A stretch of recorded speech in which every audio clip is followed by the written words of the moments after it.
Fake వెబ్సైట్లు కొన్ని create అయ్యి ఎస్కార్ట్ సర్వీసెస్ ఆఫర్ చేసేసి ఇంటర్నెట్లో డబ్బులు తీసుకొని వాడిని, ఒక అబ్బాయి ఉన్నాడు ఫర్ సపోజ్. ఎస్కార్ట్ సర్వీసెస్ ఉన్నాయా? మేము ఎప్పుడో 10 ఏళ్ల క్రితం ఒక ఆన్లైన్లో ఎస్కార్ట్ సర్వీసెస్ అని హైదరాబాద్ ఎస్కార్ట్ సర్వీసెస్ అని కొన్ని వెబ్సైట్లు ఉంటాయి.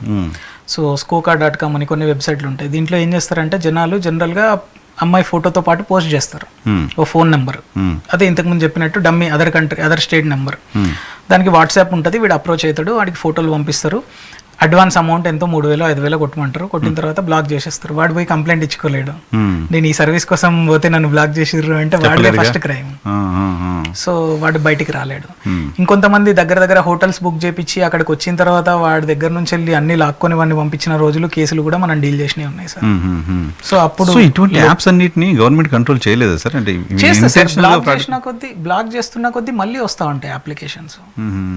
గవర్నమెంట్ ఎప్పటికీ బ్యాన్ చేస్తూనే ఉంటుంది. ఇప్పుడు ఎస్కార్ట్ సర్వీసెస్ అనేది నేను ఎప్పుడు నాకు 13-14 ఏళ్ల క్రితం మేము ఛానల్స్లో నిఘాలు చేసినవి అవి చూసాం. లొకాంటో అనే వెబ్సైట్, లొకాంటో అనే వెబ్సైట్, చాలా వెబ్సైట్.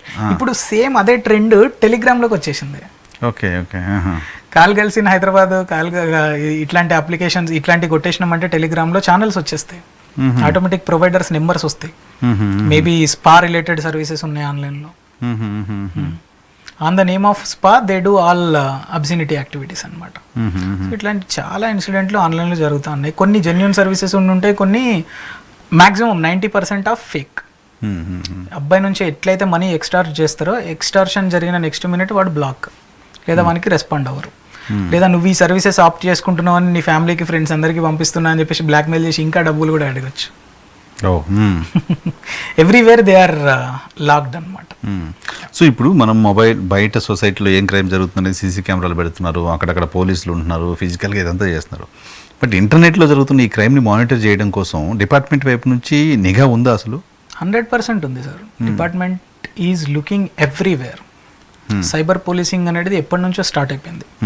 ప్రతి ప్లేస్లో ఇన్విజిబుల్గా పోలీస్ డిపార్ట్మెంట్ వాళ్ళు మానిటర్ చేస్తూనే ఉంటారు. చేస్తున్నట్టు యాంటీ హ్యూమన్ ట్రాఫికింగ్ యూనిట్ వాళ్ళు, యాంటీ టెర్రరిస్ట్ స్క్వాడ్ వాళ్ళు, వీళ్ళందరూ ఎప్పటికప్పుడు మానిటర్ చేస్తూనే ఉంటారు. కాకపోతే సిచ్యువేషన్స్ని బేస్ చేసుకొని వాళ్ళు గ్యాంగ్లను బస్ట్ చేస్తూ ఉంటారు.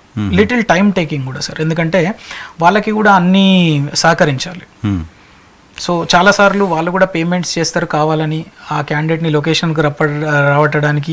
ఇట్లాంటి డెకాయ్ ఆపరేషన్స్ కూడా పోలీస్ డిపార్ట్మెంట్ నుంచి జరుగుతూ ఉంటాయి. సెంట్రల్ అయినా సరే, స్టేట్లో అయినా సరే, ఇట్లాంటివి చాలా ఉన్నాయి.